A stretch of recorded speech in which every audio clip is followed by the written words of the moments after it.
فأصحاب الميمنة ما أصحاب الميمنة وأصحاب المشأمة ما أصحاب المشأمة والسابقون السابقون.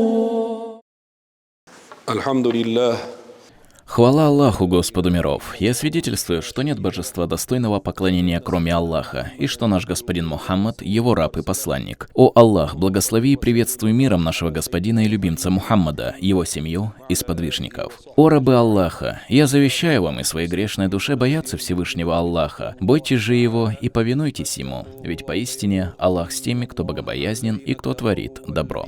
В один из дней некий сподвижник пришел к посланнику Аллаха, мир ему и благословение Всевышнего, и задал ему два глубоких по содержанию вопроса. Он сказал: «О посланник Аллаха, кого из всех людей и какое из всех деяний Аллах любит больше всего?» Пророк, да благословит его Аллах и приветствует, ответил: «Больше всех Аллах любит наиболее полезного для людей».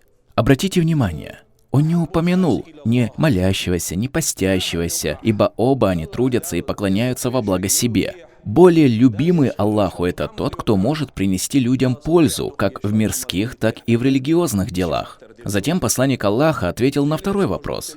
Самое любимое деяние Аллаху — это радость, которую он приносит в сердце мусульманина, или избавление его от беды, или помощь в погашении долгов, или отдаление от него голода. И выйти ради исполнения нужды своего брата любимей для меня, чем совершить и'тикаф в этой мечети в течение месяца. Даже одна молитва в мечети посланника Аллаха, мир ему и благословение Всевышнего, лучше 1000 обычных молитв. Но при этом помощь своему брату он поставил выше своей мечети. Дальше он говорит: «Кто сдержит свой гнев, того Всевышний скроет в судный день. А кто обуздает свою ярость, которую он мог проявить на ком-то, сердце того Аллах наполнит надеждой и довольством в день суда. Кто окажет поддержку своему брату, пока не исполнит его нужду, у того Аллах укрепит стопу в тот день, когда другие стопы поскользнутся над мостом ада».